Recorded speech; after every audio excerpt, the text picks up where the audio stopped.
Hey there, guys. How you doing?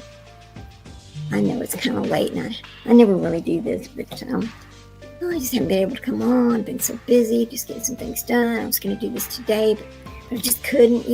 So anyway, I don't know if my little microphone's working right or not because I have my earbuds on, but I keep hearing the music. I'm not really hearing myself speak. So it might be this.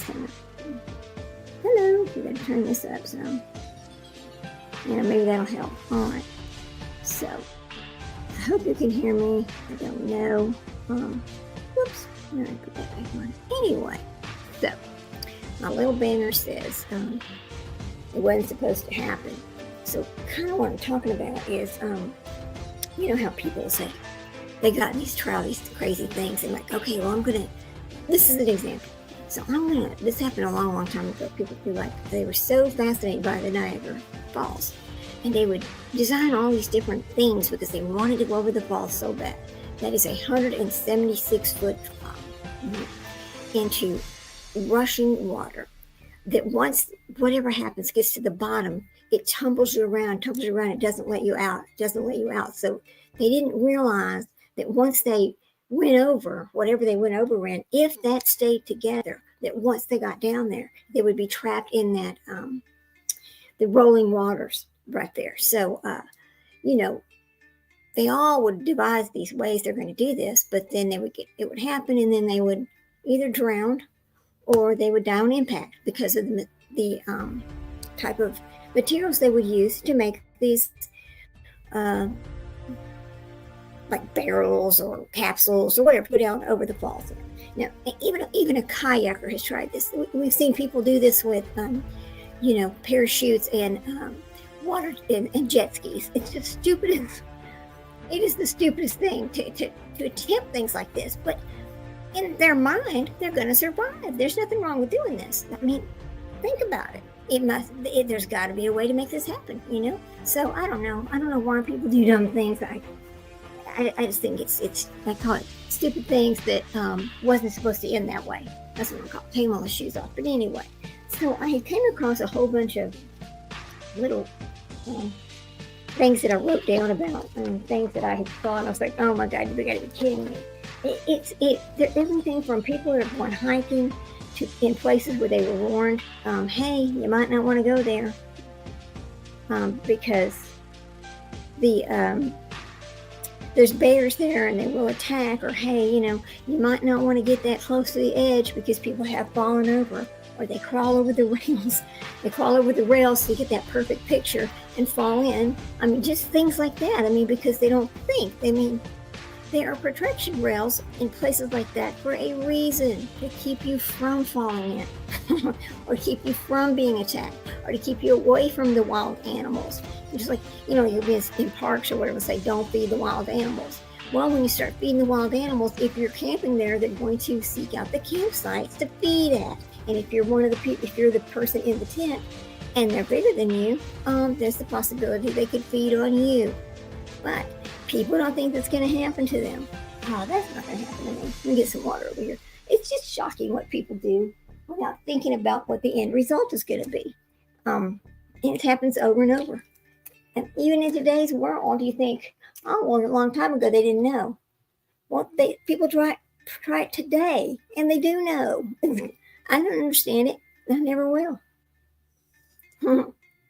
So anyway, that's what I wanted to talk about. I just thought it'd be a little bit fun to look at some of that kind of stuff. I found all kinds of little clips and things about that, from different sites that just amazed me at all the people who try these things. And some of them are kind of really sad. I mean, there was a set of two brothers that went to UT over here in Austin, and they were going to go on this incredible hiking trip, right? And they were it was so many parks to get to the peaks all over the United States during the summer. Well, they went to the very last peak. They went to this very last place that they were going to go camping. Let me get my little glasses and I'll tell you about this. It's kind of amazing because they were successful on every single one of these.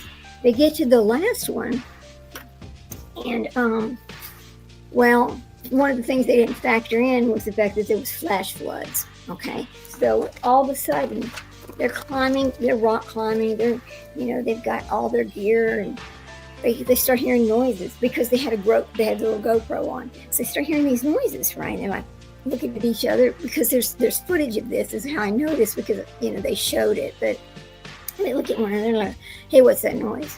I don't know. So they start feeling little drips, right? They're like, "It's not raining," but it wasn't raining. It was the water running off of everything else from the flood that came across that mountaintop and washed them out. And anyway, they both ended up dying right there, which was very sad because those parents lost both children at the same time, and these children were on they called it the trip of their lifetime. So that was kind of a sad story. That was part of one of the things that I saw. Let's see. I think their names were. A second. Oh Lord. Their name, I think, it was Nathan and I don't remember the other person's name. It's just kind of little things like that. Another one that was very interesting was and I'll come across it again, but these people were they were thrill seekers, and they would go to like they were going to the North Pole or to the glaciers, that kind of thing. And there was a place called the Blue Labyrinth, and this was like the biggest feat that they were ever going to try, was to get down to the Blue Labyrinth.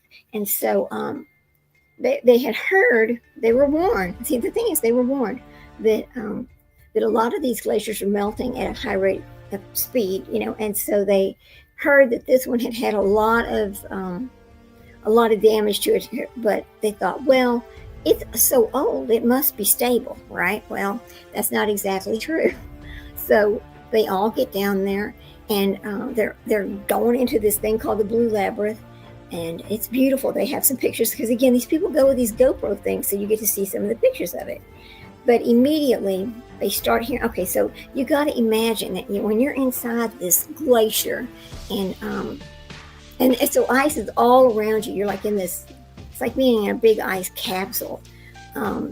They start hearing noises, and they're looking at each other going, well, what is that noise? But so when they hear the noise, it is loud because it is vibrating off the walls of this glacier. And they start hearing cracking noises, right? And so eventually they look over, and one of the big pieces of the top of this, they were in this cavern in this glacier, started falling. And so a piece comes down and hits one of them. And he's kind of trapped a little bit. And the other ones were going to try to go over there and try to rescue him. But the next thing they know, they hear another loud noise, and the whole thing starts caving in. And so one person dies, the other ones get out. But then it took them 4 days before they could go back over there and dig this poor person out of this glacier that had collapsed. And so after that, they sealed this glacier. They sealed the Blue Labyrinth completely. It's just stories like that. It's crazy. Another one that was kind of interesting was this lady.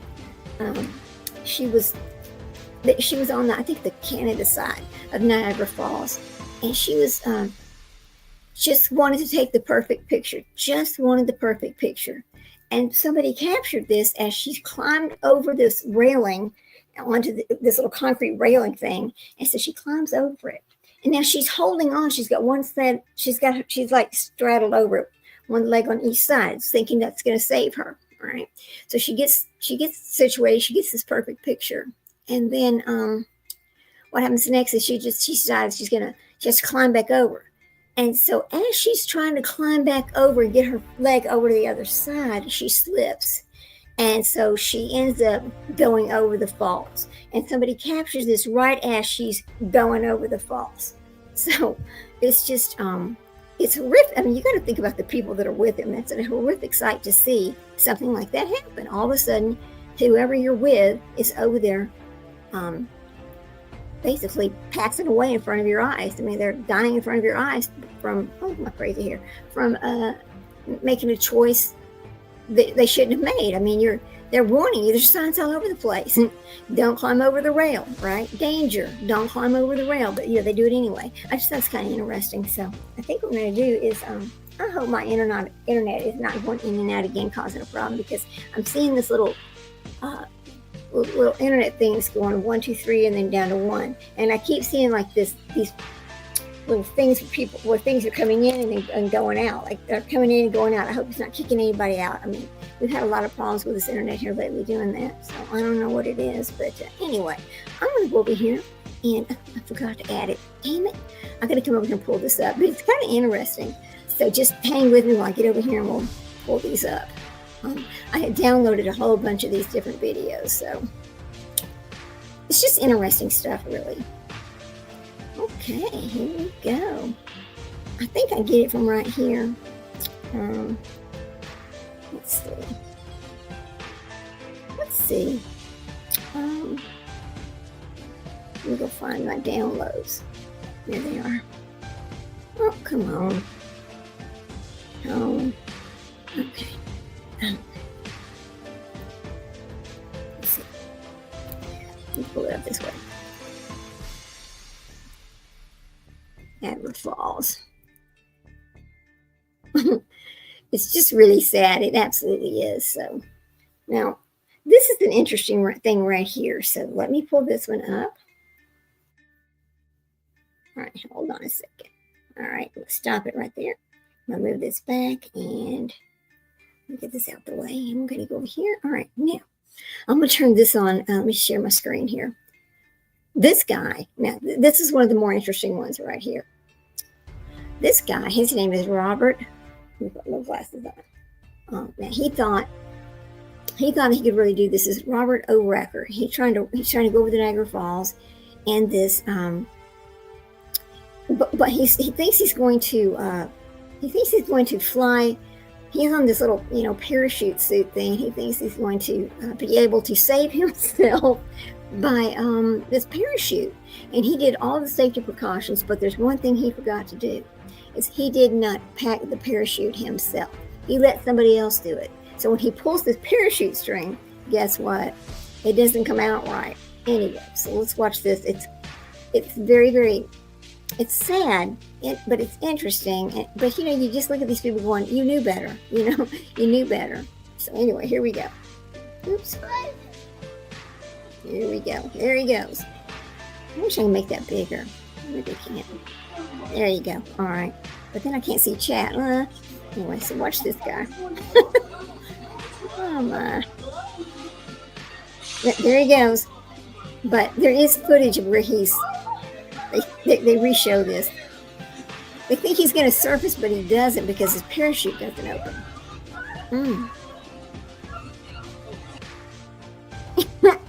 Very sad, right? So anyway, let me get this over here now. Let me go find this other one that I have. I'm just shocked at the things people will do. So, whoops, here we go. Enter. Here's another good one over here. Let me see. Jumping off of Niagara Falls. Now, over half of the people who jump off Niagara Falls do not make it. But this 63-year-old woman took the nosedive down the massive waterfall for only $100. With nothing but her trusty oak barrel and her big-ass old-timey dress. And she may seem crazy, but after surviving those jagged rocks and the rushing white water, tons of thrill-seeking daredevils tried to follow her down the falls, but not all of them made it. This man even created a 6-foot steel and rubber ball to make sure that he could safely plunge down the 176-foot drop. All because he wanted to make it a big show and sell tourists more ball-themed souvenirs. But not everybody who dropped down Niagara did it intentionally. One day in 1960, a 7-year-old boy named Roger Woodward fell off the boat at the top of the falls and plummeted off of the edge. To everyone's surprise, he did miraculously pop out of the water with only a few bumps and bruises, and was actually even smiling afterwards. How much would you have to be paid to jump off of Niagara Falls? Over half of the people who jump off Niagara Falls do not make it. But this 63-year-old woman took the nosedive down the massive water. Oh my. Here's another one. We're going to get this other one. Now look at this guy. This is freaking crazy right here. It's a daredevil. Here we go. Is it going to play? Come on, play. Oh, there he is. He's playing. It's playing. It's kind of slow, but it's playing. He's gonna get that's bigger. I mean, really, people. Come on, get bigger. Why is it not gonna get bigger for me?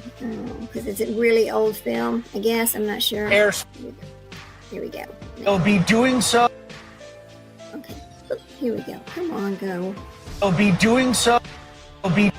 He'll be doing so in Canadian. This He'll is be a really doing old so one. in It's Canadian 13 years old, so it's kind of hard to. airspace. And for those of you wondering, especially on Family member safely across. Oh, look what happened. and well, Over here. Okay. This one's not a very good one to use because it is 13 years old and it's kind of hard to, like it's not, oh, there we go. Maybe I can make it bigger over here. I don't know. Come on, play. All right, it doesn't want to play this way, so I don't know what's wrong with it. We'll just go get the other ones that I found. There's just so many of people doing silly things over Niagara Falls. You know, doing things that are crazy. All right, now watch this kind of crazy stuff. What is wrong with this? Okay, these are, I guess when they're so old, you're really not able, 10 years ago, they don't really, there we go. Watch this thing. This person's going to do Niagara. This person's going to do this tightrope thing, walking over Las Vegas. Now, I mean, I'm sorry, a pole, a pole on a tightrope. Hey everybody, Craziness. as Nick takes a step Craziness. out onto the wire, let's try and hold the cheers Mm-mm. down Nice and until he quiet, reaches please, the other everybody. Nice side. and quiet. He needs to hear me tell him I when hear to my take dad. certain He's the one steps. telling me my steps. Walk out a little, boys. Thanks for your cooperation.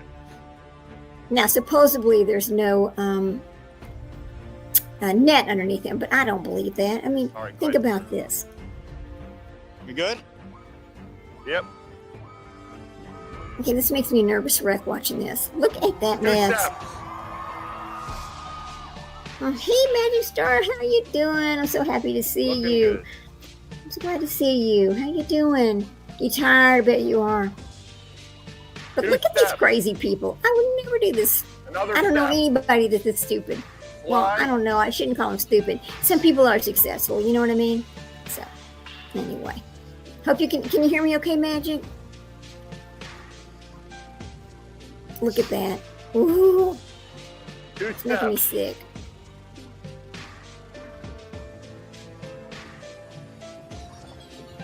Halfway there. Look at that. Your sunburnt wiped out, but glad. 2 Oh, steps. sunburnt. Ooh. You know what? It was hot here today in Texas too. I just had to do some running around. You know, after the big move this weekend, it was a very different day here. It was very quiet. My dogs are still depressed. Good. Helicopter sucks. Okay, that's fine. I know you're tired, but I'm so glad to see you. But aren't these people crazy? 3 feet. Look at this dude. Look at this dude. And he makes it. Now, how many people don't make it? That's the question, right? Let's go find another one. I don't know what's wrong with people. That felt like it was moving everywhere. There's Here's another one. Here's the. Let's see. Love you guys. I can't remember the. Let's see. I think his name is Nathan Halls on Pike. Not the street, stupid. Let me put this rock climbing thing. The two brothers that didn't make it was just really it was just terrible. Hammer falls to the ground and white. Okay. This is not exactly that one, but it is another one that's kind of weird. Let me pull this up. Whoop! No. I mean, they're gonna do rock climbing and crap, but they don't make it. They fall. It's crazy. Yeah. Well, yeah, that was Vegas. The people that were doing that. Let me go find this other thing. That's not the right one. Look at that. I think, you know what? I don't think that's real. I think that's AI. Look at it.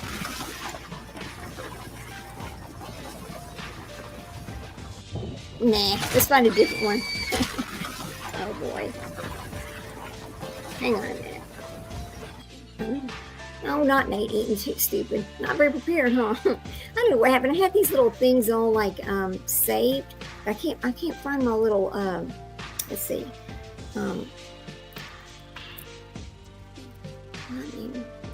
Mountain and flash flood. A flash flood comes, you know. That's what happened to these poor boys from Austin, and they just didn't make it. Look at that mess. Hang on, let me find it. Hikers find this flash flood.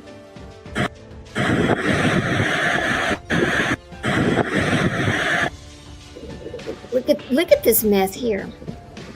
I mean, can you imagine? Let me see. What is it? The flash flood is just a means. Okay, hang on. I gotta find that one where they're. I just couldn't help but thinking, oh my God. Look at this guy. I just couldn't help but think. Look at this one. This is lucky to be alive here. Let's see. Why does it look like this? I'm terrified of heights. Me too. I gotta fix this. This doesn't I just look couldn't help right. but thinking. Come on. There we go. I just couldn't help but thinking, oh my God, I'm a moron, and I might get us killed. Yeah, you might. Okay, I think they're rock climbing. It starts pouring down rain. So I wanted to tell you a little story about a time that me and 3 other people nearly died in the canyons of Zion National Park. Obviously, I love the wilderness and the outdoors, and canyon country is a place that I call home. And I try to encourage people to get outside and to do a lot of things and to push themselves and to push their boundaries. But I did want to kind of take a step back for a second and tell a story about my own misjudgments, my own decisions that went into nearly killing myself and 3 other people. It's beautiful. You know, it's enticing. It makes you want to do it. A few years ago, I was canyoneering with my brother and a longtime guide friend of mine, and then another coworker and friend. So the 4 of us were going to do a canyon called Behunin Canyon in Zion National Park. We started off early, we looked at the weather reports, we did the things that we were supposed to do. It did look, however, that there was going to be some storm activity, but this was August, and that was pretty normal. Checked in with the ranger stations, got our permits, did all of the things that you're supposed to do in order to go canyoneering. The national park, the rangers knew where we were. Canyoneering. But we still went up anyway, despite the risks, and knew that we just had to hurry, and we thought that we could make it. We thought that we could do it in a quick amount of time and make it through. Frightening. So I was canyoneering through Behunin, which is a beautiful slot canyon in Zion National Park. And for a long time, it was bluebird days and nothing but blue skies up above, and thought everything was fine. But slowly, the gray clouds rolled over, and a little bit of a rain started to come down. And a little bit of rain started to turn into a lot of rain.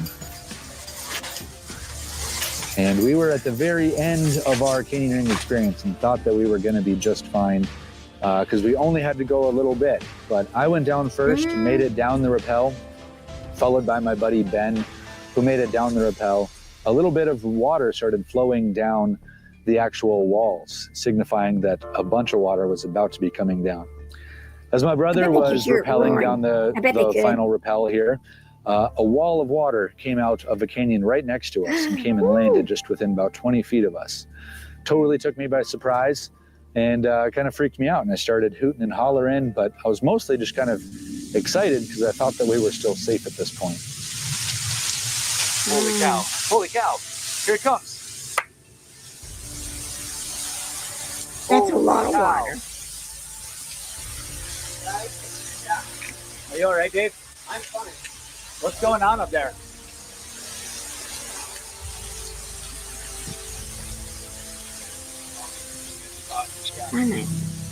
Last, Eric, my buddy, who's also named Eric, had to come down, and we were urging him on. We were screaming at the top of our lungs to communicate that he needed to get on the rope and come down. Ooh, scary shit. Come down! Let's see.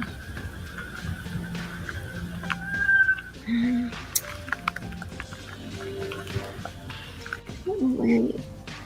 It was quite a relief to actually see him coming down the rope. But as he was coming down, a big amount of water, a surge of water started flowing down on top of us.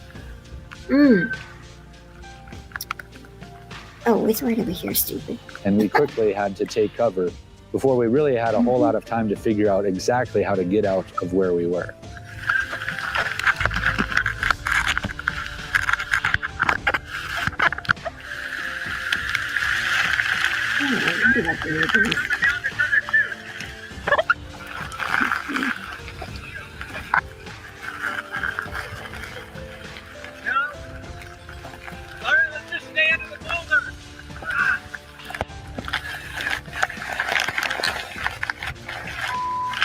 Right down here. I know I found it just a second.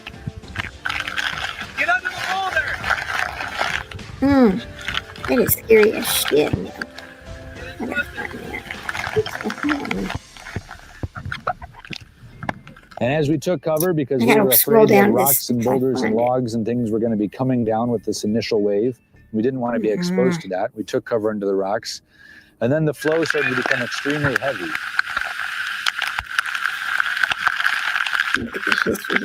As soon as we had actually taken cover under the rocks, we knew that it was too late really to move and actually escape this spot.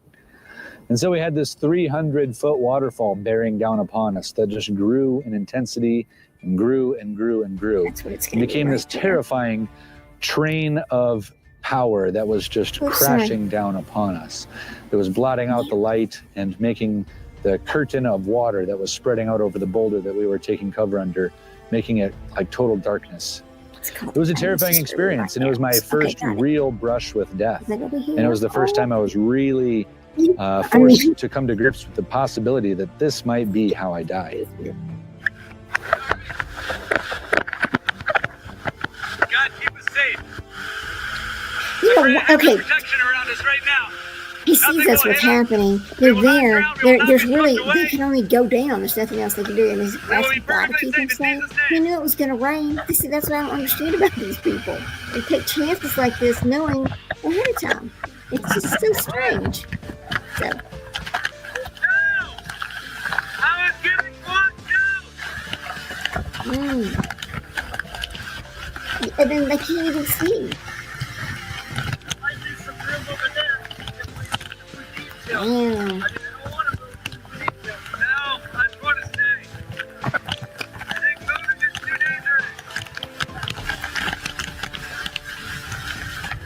It is amazing that their little GoPro picked all this up, I think.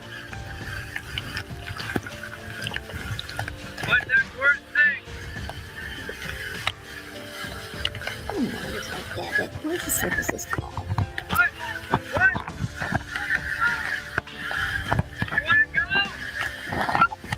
Where are you gonna go, people?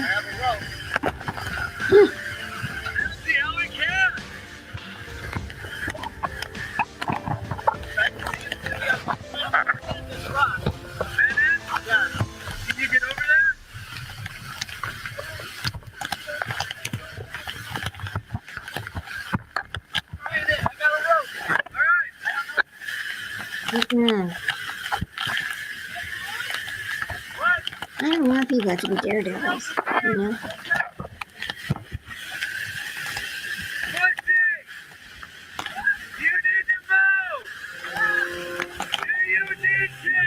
They can't even hear. That's a lot. After about 45 minutes, I became quite cold, and the first signs of hypothermia began to show up. I was slurring my speech. I was having trouble moving, and I'd been in water that was about 60 degrees for about 45 minutes. And after a long time like that, you're bound to just get dangerously cold.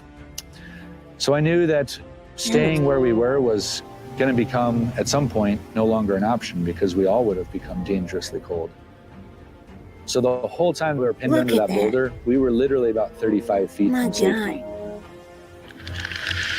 35 we feet. just couldn't get there.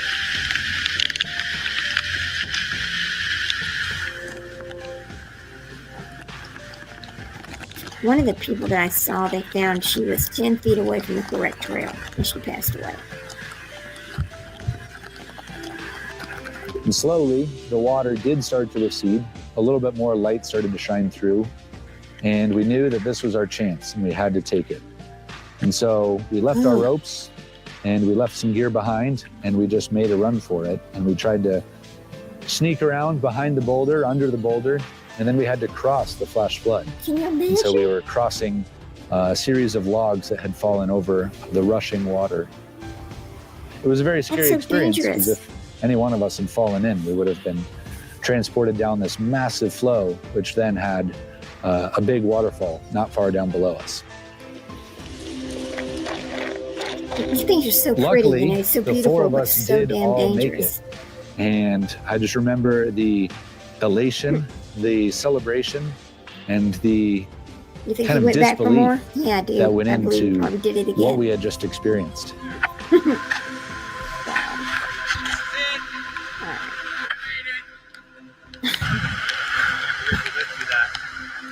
I never felt like anything like this would ever happen to me. I felt like I was smart enough and capable enough, and that I could kind of make my way through just about anything. And yet it was a completely sobering experience as well, to know that I was almost responsible for my own death, the death of my brother, and two of my closest friends. It had to be a horrible I think feeling. an important note about it. is that the storm that hit was not a casual rainstorm that just passes through. It was one of the biggest storms of the year. And that was what took us by surprise, was the severity of the storm. And so I'd been tracking another severe storm about a year later, about the same time of year, and hiked up to a place where I could watch from a safe distance what actually happened at the mouth of Behunin and see where we had been stuck. Look at that. The storm came through and started dropping tons of water. And from my vantage point, I could see that's going the so flow fast and furious. actually start to flow out of Behunin. And I couldn't believe how much water was actually coming down. It was hard to tell at the time when we were actually in the flash flood experience what was really even going on. But when I was able to come back a year later and remove myself and to still be able to see it from an outside perspective, I couldn't believe how much power was truly going on in that canyon, and to know that we had been at the bottom of this spot, stuck underneath that 300-foot waterfall. Let's go find the next one. It's crazy. Just So I guess I crazy wanted what to tell you people that do. story, because as much as I love being outside in these places, I bet he and never does it we're again. in canyon country, and a day like today, a lot of water's coming down.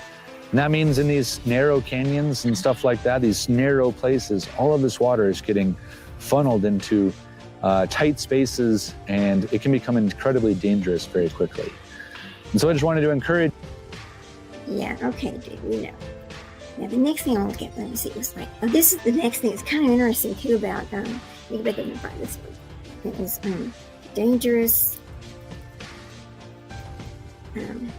animals and national parks. That's it.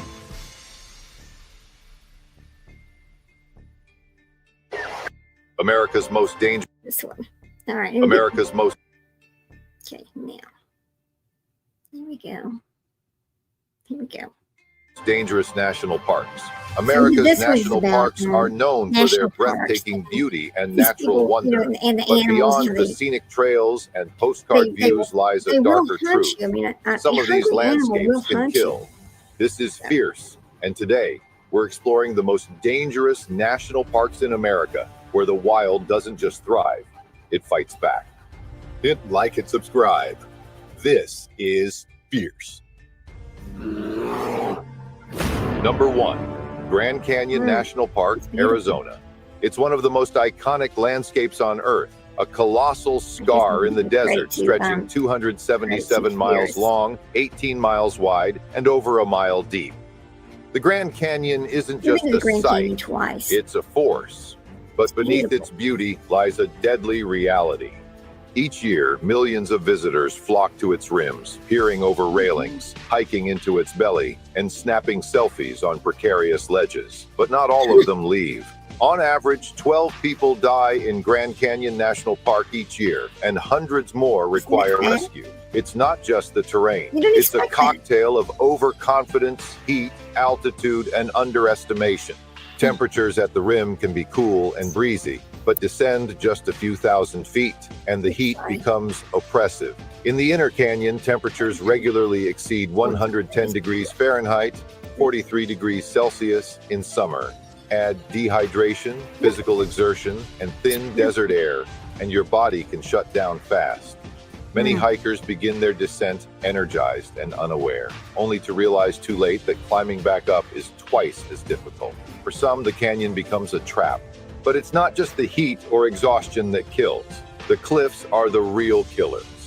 Loose gravel, narrow paths, sudden gusts of wind. One misstep, one selfie taken an inch too far, and it's over. Some falls happen within feet of safety rails. Others occur when hikers wander off marked trails for a better view.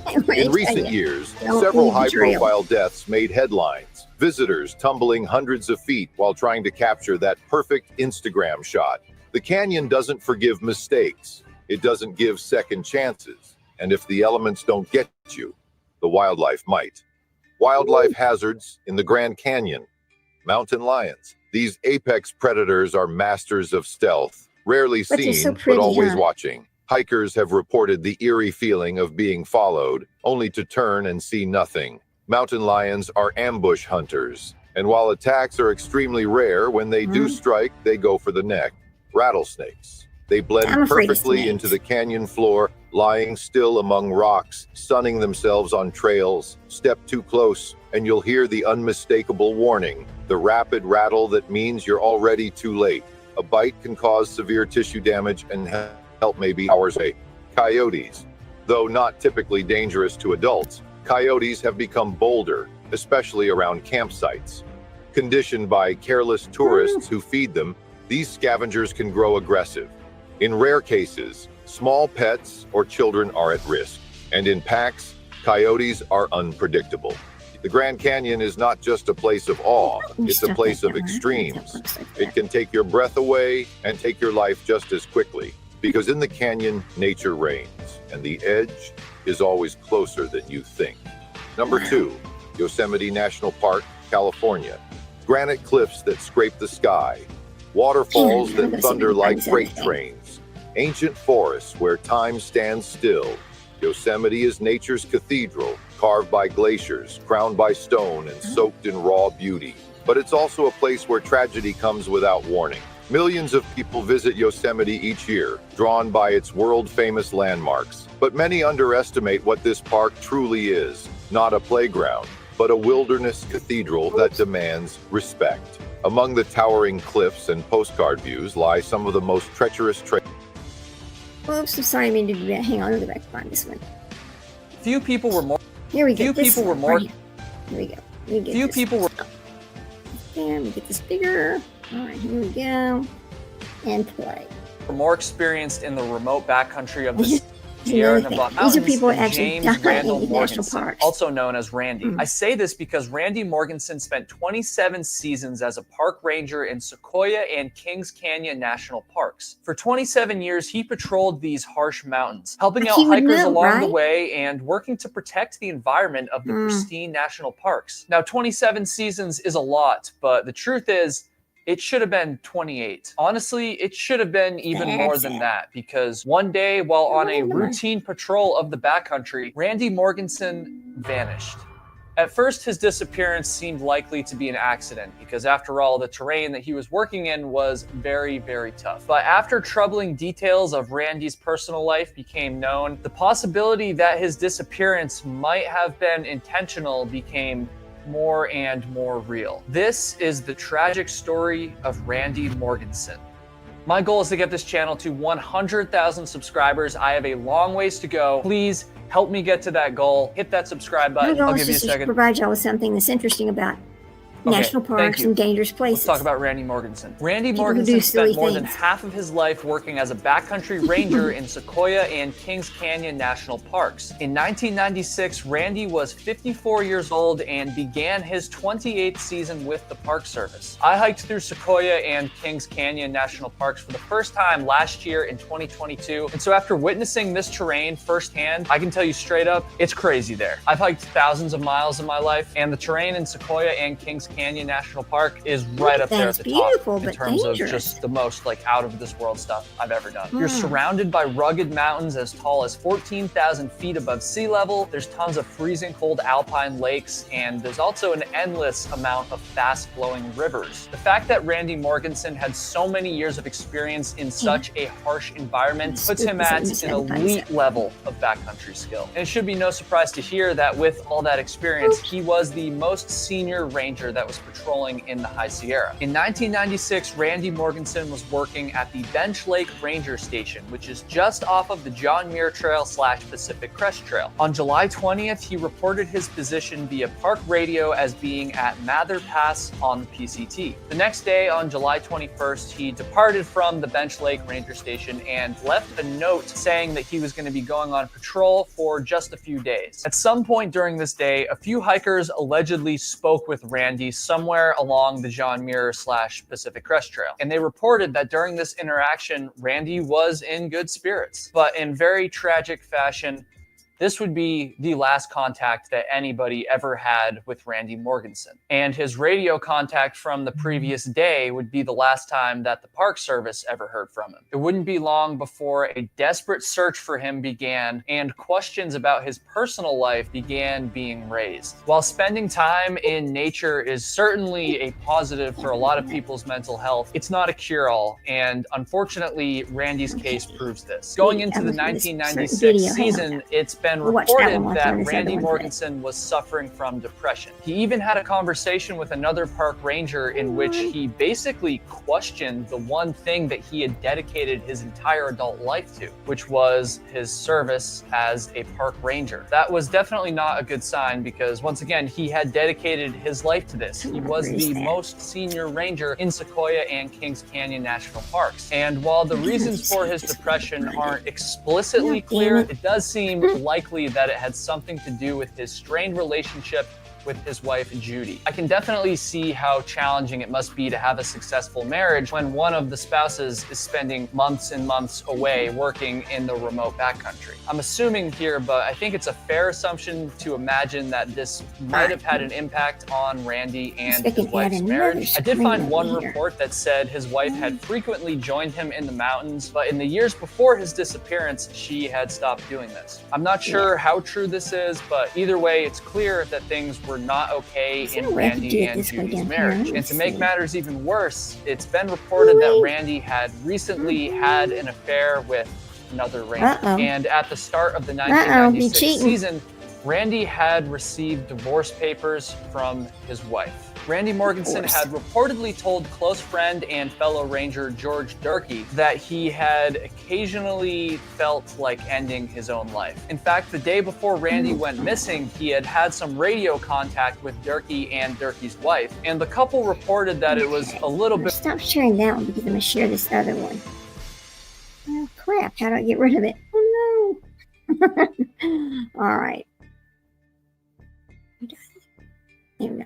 Let me put this other one there. I mean, there's just some interesting things that people do, which you never think they're, I mean, like, that doesn't make any sense, right? We go back over here to this one on YouTube. Hang on a minute, guys.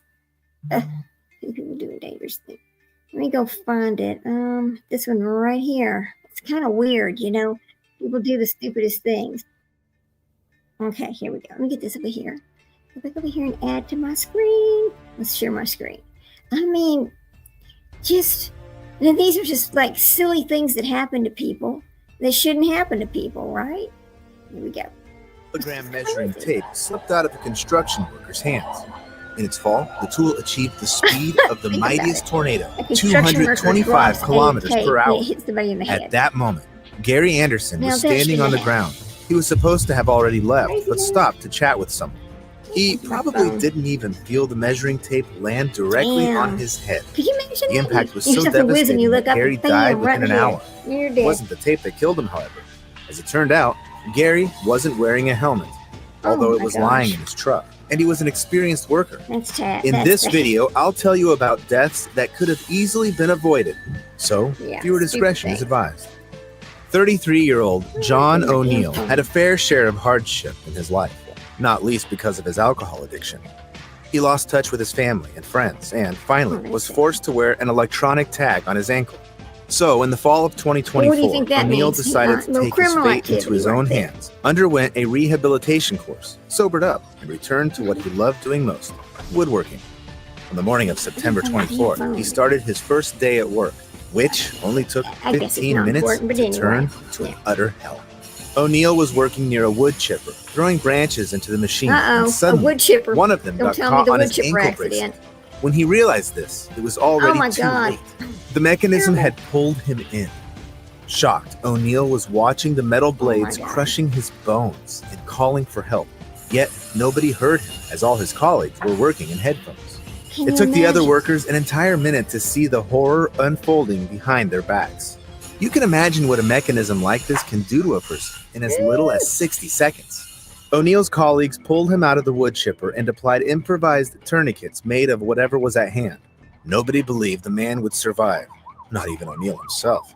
He was dipping in and out of consciousness and saying farewell to his life, and for good reason. O'Neill's heart stopped beating on the way to the hospital. When he woke up in his ward the following day, he saw only the empty bed before him. Both of his legs were amputated above the knee. The surgeons had to transfuse 8.5 liters of blood into him, virtually lot of replacing the bloodstream in his body twice over. O'Neill is convinced it was the structure of the electronic tag that caused him to be pulled into the wood chipper. However, it looks like he did violate safety regulations, thus making Of this course they don't tragedy blame it on possible in the first place. Alongside that, the closeness of death pushed O'Neill to make up with his family and work on himself like never before. And if O'Neill was lucky enough to survive a close encounter with a wood chipper, a tree trimmer from California was not. On an October morning in 2022, he was doing his job in the city of Menlo Park, and in the afternoon, he was found dead inside a wood chipper. No one knows exactly how the tragedy Another happened, but there's no doubt the tree trimmer made an unfortunate mistake that cost him his life. Sadly, safety rule violations in the workplace often cause bad accidents that could have been avoided. This is what happened in April of the year 2000 at a tire service in Montezuma. Two brothers got a task to patch up a crack on the rim of a tractor-trailer wheel. They had to disassemble it, then remove the tire, and only then Simple, start welding. right? That was the only correct way of doing the job. However, one of the brothers, Robert, decided instead to only deflate the tires and start trying to patch up the crack with a welding torch on an intact wheel. He knew that not deflating the tire would make it explode. That's because the air inside it would expand when heated and have nowhere to go. What a At some dumbass. point, the tire would give in to the pressure. So the mechanic, sure of his safety, was busy welding the crack. Hope you're feeling when okay. Suddenly, a powerful I know you've had a long explosion day. I happened. hope you're doing better. With an indomitable force, the metal things rim people of the do. 120 Crazy. centimeter wheel hit the man on the head, instantly taking his life. The explosion was so intense that a pickup truck was kicked off its lift, and the echo was heard as far as 1.5 kilometers from the workshop. There was most likely water inside the tire. Cab, aren't The you? heat from the welding You're torch supposed to made be it in boil blue. Don't and you have a turn wrench? into vapor, I'm filling pretty the empty sure space. giving you a wrench. The tire If I could have find my also phone, I could contained go look and see volatile what's wrong gases with like it. butane or You know, I propane don't know why used you're in not fast in repair blue. kits. Robert No, we even talked received the about that, Darwin didn't we? Prize Yes, we since did. he You're only supposed had to to be. observe one rule to Oh, stay here's my alive: phone. Let me go check to and see take the what's up tire with that. off Yeah. before any work on the rim. To think that this tragedy happened let me to a see if I can find professional in his workplace. What can we I'm say about the trying to less know what legal the ways hell of about making that. money then? You know, YouTube. Back in the early 2010s, Germany faced an unexpected problem. Thieves started robbing ticket machines. Hundreds of cases happened all over the country in a year, and the perpetrators weren't always caught. However, in March of 2017, at Dartmouth Scharnhorst railway station, a ticket machine robber failed to get away. At 2 a.m., a 31-year-old man came to the station to rob the machine.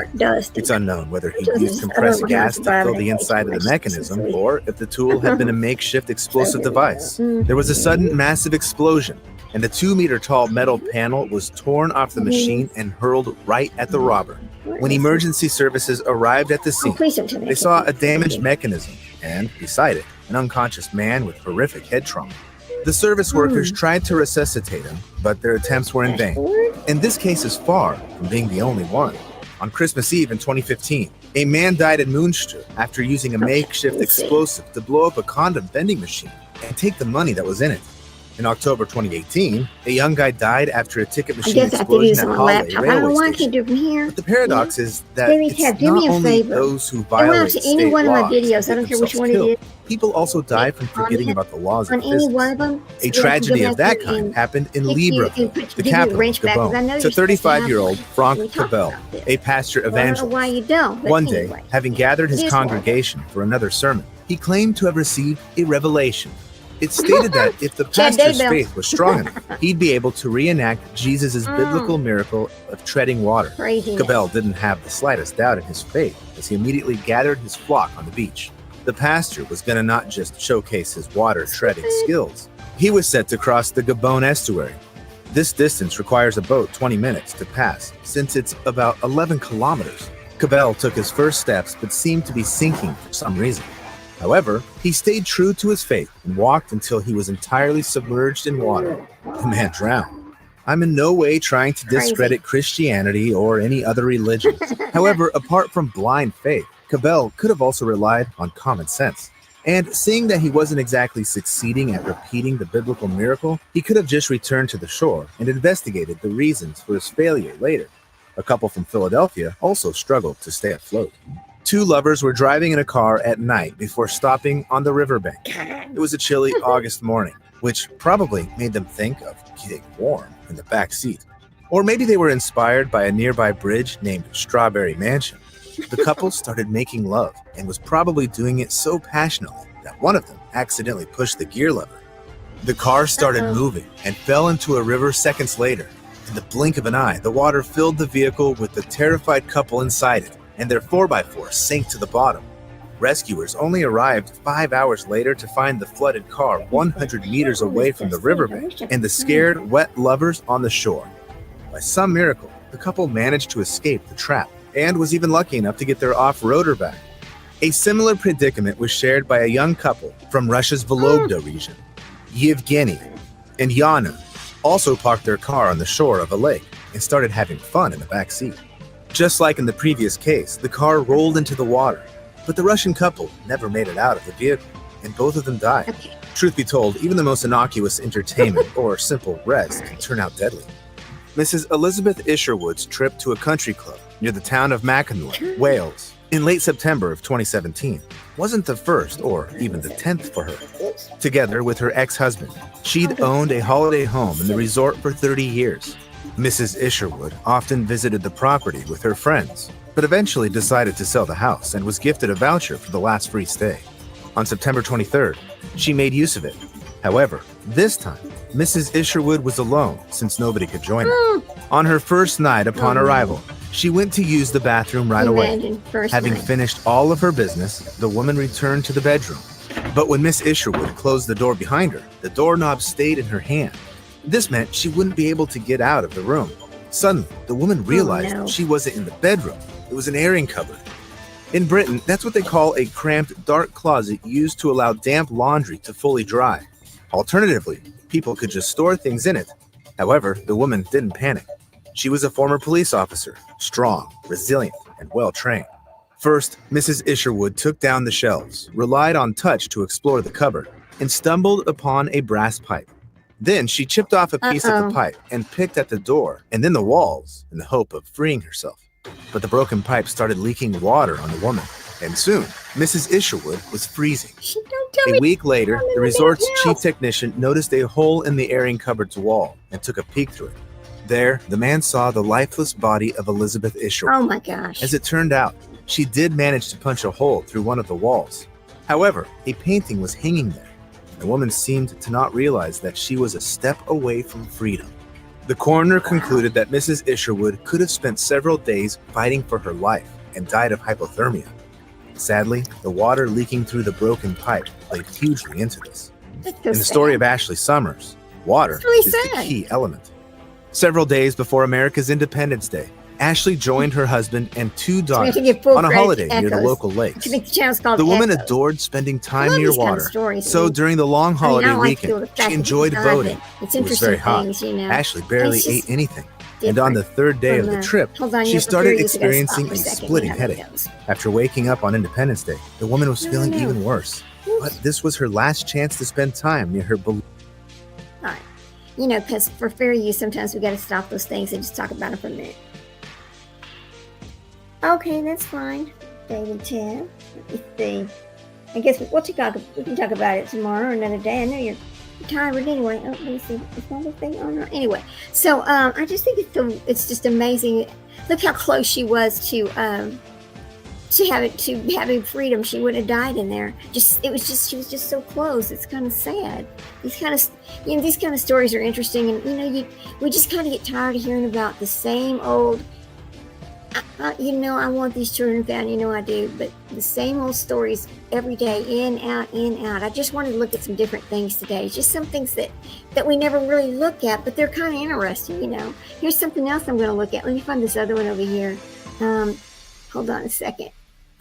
It's called, let me look it up. Let me pull it back up. I had this whole thing of them. It's called Stupid Deaths and Horrible Histories. Think about this. Oh, Lord. Right here. Oh, come on, not that guy. Come on down. Videos. Okay.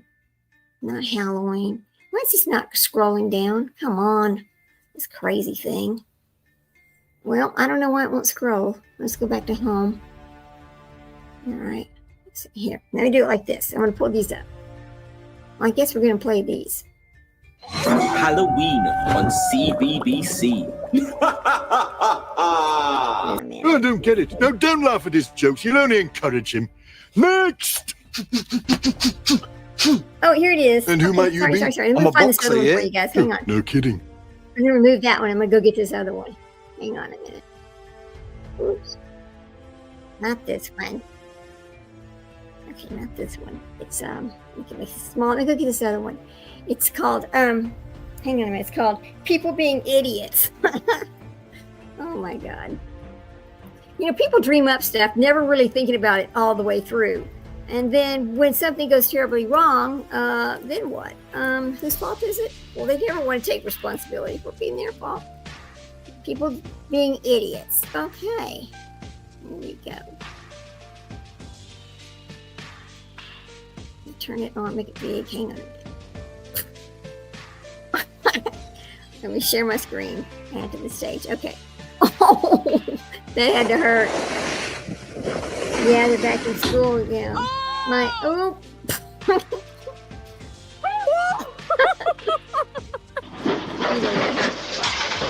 Oh, shit.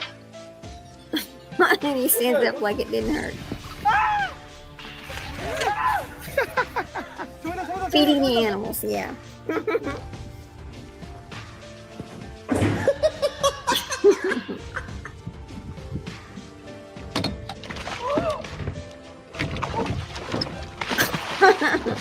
Uh-oh, I hope she didn't lose the boat. Uh-oh, here we go. The pizza person, huh? I just want to say, it's a nice house for a $5 tip. Oh!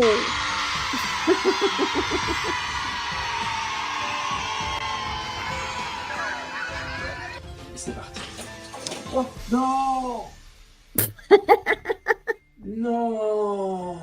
Yes. Oops.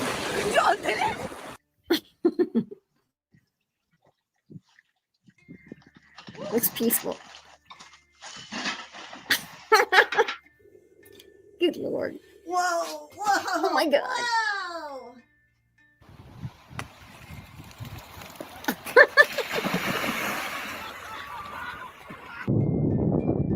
I'm scared to death of this right here. Oh my God. Hope he makes it. Oh, that hurt like a son of a gun. Who'd like to have us a show?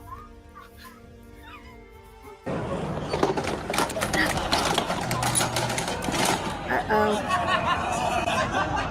Ooh. Oh my. It is well off. Let me see if we can find this other ones. I mean, there's just so much funny stuff out there that we never think about to look at.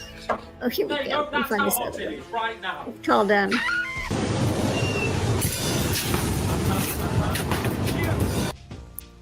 whoops.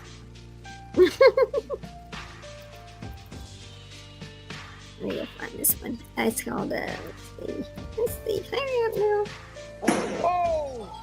Oh, here we go. Here we go. Let me start this one right here. Now. There we go. All right. I found another one I'm going to switch to in just a minute. Oh my God. Are the ghosts? Uh-oh. Look what's going to happen here. You know what's going to happen. She's going to get... Oh! That's not a stripper pole, honey. It's a lamp. Started off as a joke. Oh my God. I do. That's why I'm recording it. I want the world to believe you too. So when you say it.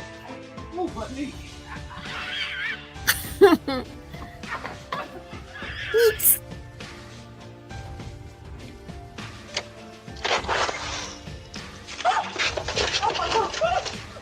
Oh, sorry, Jax. Come here, darling. Oh. Look at those bubbles. Whoops. Now he's the bubble. Oops. You know that water's stinky too. Uh-oh. What in the hell? Okay. That's not real. That looks like AI right there. There's no way that boat got there. I don't know. I shouldn't say that. Let's look at this other one just a second after this guy.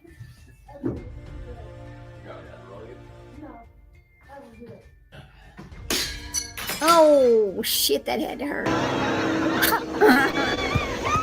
Oh, look, that's like a car getting really wet when they're walking down the road. Whoops. Shit, that hurt.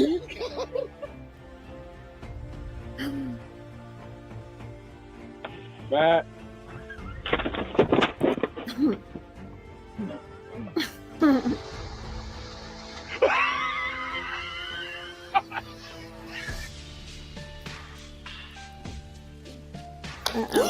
Oh. Oh God, let's remove this after this one. Oh, his truck rolled away. Let's watch this. Isn't that the crazy stuff? I found some more that we're gonna watch over here. Let me get this. Let me get this other one over here. It's called. Is it? No, it's not that one. Nope, not that one. Damn it, where is it? Right here. Oh, I have to go over here and change my share my screen. So let me remove this one. You know, I always forget how to work this thing. Oops. Okay, now. It's over here. Oh, you got to do it this way. Oh, sorry. Here I am. I got to add it back to the stage now. You know, I suck at this stuff, but well, that's okay. Okay, here goes. It's right down here. Let me find this other thing, guys. What happened to all the things? Right here's what I want to watch. YouTube. Hang on, just bear with me for a minute while I do this. Okay. Stupid people. Okay, it's called People Who Die Doing Stupid Things. I'm not prepared, and I am. Okay, here we go. Thanks. Oops, I got to spell right. Here we go. Let's hang on a second. Let's get this one up here. Okay, not this one. Embarrassing way stupid people die. Let me see. 10 of the dumbest people. Okay, here we go. Right here. Let me see. Make it big. Hang on.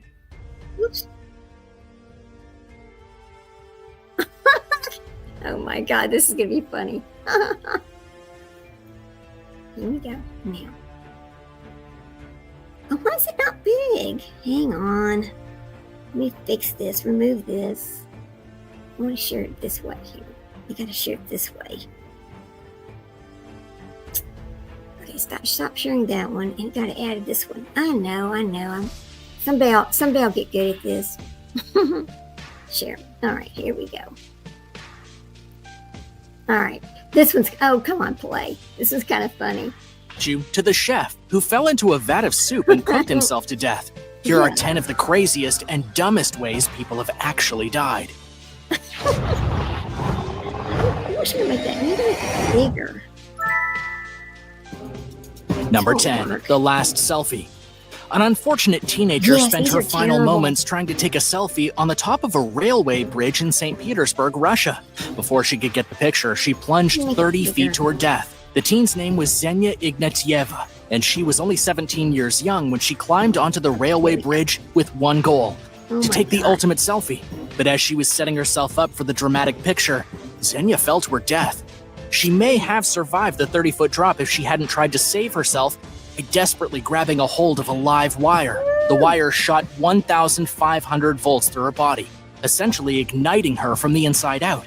And this is tragic for all the obvious reasons and a few more. Xenia had purchased an expensive camera at the end of her summer job and was keen on becoming a professional photographer. It was her big passion in life. And unfortunately, her passion ultimately led to her death in a brazen attempt to get a risky selfie with her new camera. She also had a friend waiting down below that witnessed the entire incident. Her friend was absolutely mortified and will most likely never recover from seeing her best pal die right in front of her eyes. Martin Voigt, a psychologist from Munich University, had this to say about it. We need to look at the deeper meaning of photos taken on railway tracks. The photo is not so much about the theme of it, but the component behind it. They play with danger. He also added that some people taking selfies are driven by the desire to take the best in the world, and as a result, they're becoming more and more extreme. So please, kids, the crazy selfies, they're just not worth it. Number 9, amusement park disaster. A boy is dead after the worst amusement park ride ever. The accident happened at Adventureland Park in Iowa on a ride called the Raging River. And on that day that river was raging, all right.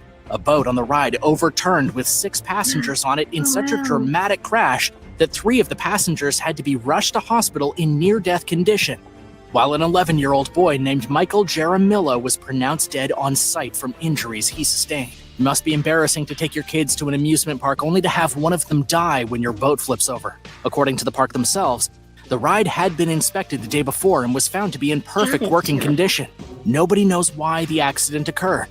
But it wasn't even the first fatality at this park. A park employee had died just a little while earlier on the exact same ride. Only he'd been helping guests get out of the rafts at the end when he somehow tripped and fell into the conveyor belt, cracking open his skull, and dying 4 days later from a major brain injury.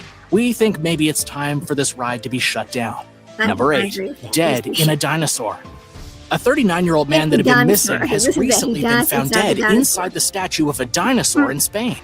Prepare to be wowed because this has got to be one of the dumbest ways anyone has ever died. Out of respect for the family, the man has not been named, but the authorities have still given out most of the juicy details about his bizarre death. So here's what happened. The guy dropped his phone inside the hollow leg of a huge Stegosaurus statue in Barcelona. He was most likely climbing on the statue, or maybe his phone slipped under the dino's foot. We're a little fuzzy on those exact details.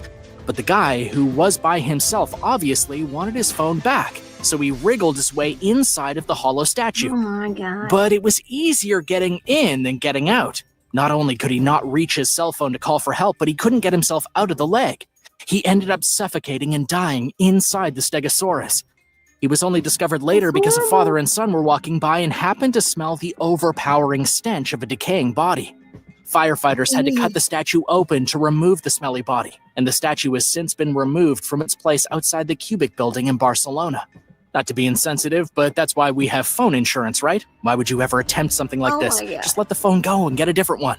Let us know what you would do in the comment section down below, and if you're liking this video, be sure to hit the thumbs up and subscribe buttons if you haven't already. Number 7. Eaten alive by a crocodile. While taking an exotic river trip in India, a tourist from Britain found himself in quite the pickle. He was kidnapped by a hungry crocodile. The tourist's name was Ian Turton, and he was taking a river trip near Bangalore when the wild attack took place. The 497-mile-long Kaveri River runs across 3 of the southern Indian states. Ian was with a traveling companion and friend, a man named Michael Easton, and they were on the river in an inflatable dinghy. As you can probably imagine, an inflatable dinghy is not the best thing to be cruising down the river in, especially when there are crocodiles around. The men went missing somewhere along the river. Rescuers found the half-eaten body of Ian, who appeared to have tried to escape the crocodiles, and then was literally ripped in half. Michael's body wasn't found, but the inflatable dinghy was discovered with puncture marks made by crocodile teeth. Michael is still missing, and he's assumed dead and eaten. Number 6, stuck in a cave. People just keep getting stuck in weird places. When are they going to learn? If it looks too small for you, it probably is. And if it looks too dangerous, it probably is. Do it. In Utah, a medical student and an experienced caver named John Jones, 26 years old, got trapped upside down in the famous Nutty Putty Cave for over 28 hours. This is a popular spelunking site roughly 80 miles from Salt Lake City. John was actually the first person to die inside the cave, according to the county sheriff's office. But how exactly did John Jones get stuck in the cave? Well, he wasn't exactly a small guy. He was pretty big, about 6 feet and almost 200 pounds. He got jammed in a very weird position with his head bent at an angle below his feet. He tried to stick himself somewhere his big body clearly didn't fit. And after a desperate rescue attempt, things were looking pretty grim. There was nothing anyone could do except literally watch and speak to John as he slowly died, with the blood rushing to his brain. And all because he thought it would be fun to crawl upside down through a cave. Nutty Putty is now closed to the public, and there's been no news of it reopening. Number 5, death by a peeing contest. A woman died a few years ago during a peeing contest. Yes, a contest about peeing. At the time, it kind of seemed like a good idea. A radio station held a contest calling it Hold Your Wii for a Wii. Whoever could hold their pee the longest was going to win a free Nintendo Wii system. That was a $250 value at the time. Can you believe it? The rules of the contest were that the contestants had to drink as much water as possible without peeing. The last person standing who hadn't peed and who had drank the most water would win. Well, it turned out to be a pretty terrible idea. Jennifer Strange was 28 years old when she entered the competition. Her kids loved video games and she wanted to win the prize for them. But she puked, was disqualified, and went back home. I guess during the contest, Jennifer was complaining of stomach pains, and the host chuckled and said, "Is anyone dying in there?" 6 hours later, she dropped dead in her home. Apparently, she had suffered water intoxication. This is almost like alcohol intoxication, but kind of way worse. It happens when too much water enters the blood and dilutes the electrolytes and sodium, resulting in a shutdown of brain function and immediate death. After the incident, the radio station was ordered to pay over $16 million in damages to the family. The radio station could also lose its license altogether. 2 media watchdog groups are challenging the license renewal of the station too. They were seen as liable for the young mother's strange demise. Number 4, too funny for life. A Greek philosopher was so funny that he died laughing at his own joke. The philosopher, named Chrysippus, was 73 years old at the time of his death. He was born in ancient Turkey and moved to Athens to become a scholar. He lived a long and prosperous life, making a joke so funny that he literally laughed himself into the grave. And are you ready for the joke? Here's what happened. The philosopher saw a donkey eating his figs while at a feast. The philosopher said, "Now give that donkey a pure wine to wash down the figs." So I'm not really sure why that's so funny, but it was so hilarious to him that he laughed and laughed and laughed and laughed and laughed.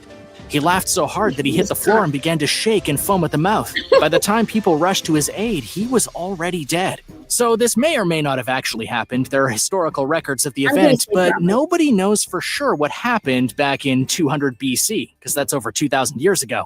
What we do know is that death by laughter is a real thing. Laughing too hard can cause a heart attack, loss of consciousness, or even unexpected asphyxiation. So I guess jokes aren't really so funny now, huh? Number 3, death by orange peel. Bobby Leach was born in 1858 and was the ultimate daredevil. He was the second person to ever go over Niagara Falls inside of a barrel in 1911. But no, this wasn't the dumb thing that killed him. He did spend 6 months in hospital recovering from injuries, including broken kneecaps and a fractured jaw, but he lived all the way to an old age. He returned to Niagara Falls 10 years after his fateful barrel plunge and tried to swim through the whirlpool rapids at the bottom. He failed to make it all the way through, though. However, that didn't kill him either. What killed Bobby Leach was an ordinary orange peel. After a lifetime of daredevil stunts, Bobby went to New Zealand on a publicity tour when he stepped on an orange peel, slipped, and fell on his back and injured his leg. The injury became extremely infected. It got gangrenous, and doctors had to cut the whole leg off. 2 short months later, Bobby died from complications. Everyone was pretty shocked, to say the least. After all of those harrowing stunts, it was a slippery orange peel that finally did him in. Number 2, impaled by reusable straw. A woman in England has been killed by a reusable metal straw. Yes, as ridiculous as that sounds, it's 100% true.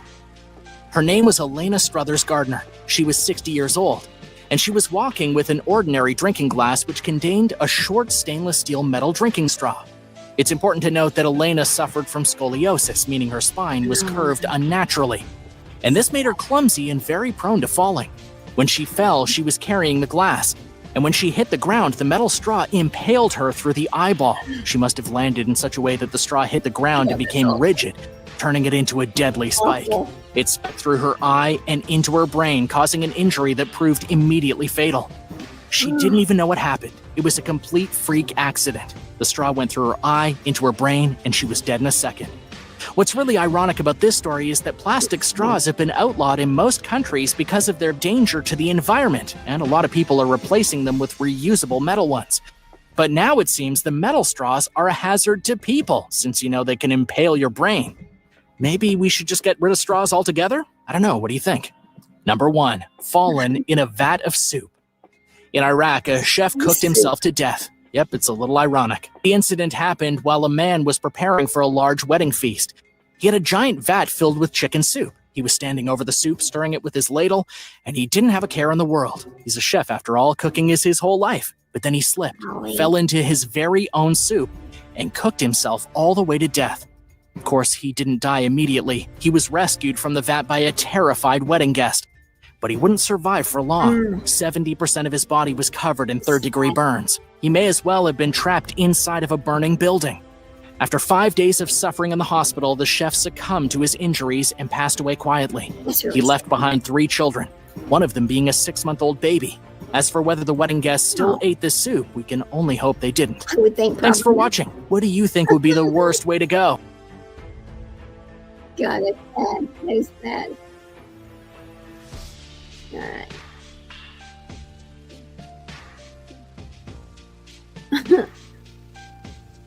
All right. Isn't that some sad stuff? It is. It's so funny and sad. But like the guy on the Niagara Falls, there have been, I can't remember exactly how many people that have tried or attempted to go over the Niagara Falls. And not very many have survived it, but of course not, But that is another interesting situation about how many people there have been. I might come back and talk about that one another time. It's kind of late. I just wanted to come on for a minute, talk for a minute, because I didn't see anybody, haven't done anything, and, just kind of been out of sorts and all that stuff. And I just want to talk about stupid things people do that they end up dying. So anyway, y'all have a good night. I'll probably, let's see, tomorrow I have to do my terrible eye appointment today, and I don't know if I've ever talked about this or not, but it's an interesting situation, so I'll tell you real quick. I was in this eye study for macular degeneration, and they take this little thing that's about the size of a piece of rice, it's like a little port thing, and they put it in your eye, and so every 3 months you go into the eye doctor and they check it, and every 6 months they refill, like they put fresh medicine in there, because this little port releases this medicine all the time to basically save your eyesight from macular degeneration. So tomorrow I have to go into do my appointment, and they're going to go ahead and this sounds gross, but it does save your vision, because had I not done this, I would not be able to see, right? So they're going to give me this in the other eye. I don't have the port, so they're actually going to do the little injection thing. So I won't be able to come on tomorrow, but I could probably come on Wednesday, and I don't know. On Wednesday we'll come on and do some more Chad Daybell, or some more Lori, or some more Visions of Glory. I don't know. We'll do something. I'll find something to do to talk about. Just hang out with my friends and have a little bit of fun. So I'm glad to see everybody. Get some rest and have a wonderful day today. Because I don't know where you are, but in Texas it is today. It is 12:54 in the morning. So anyway, bye guys. Good to see you.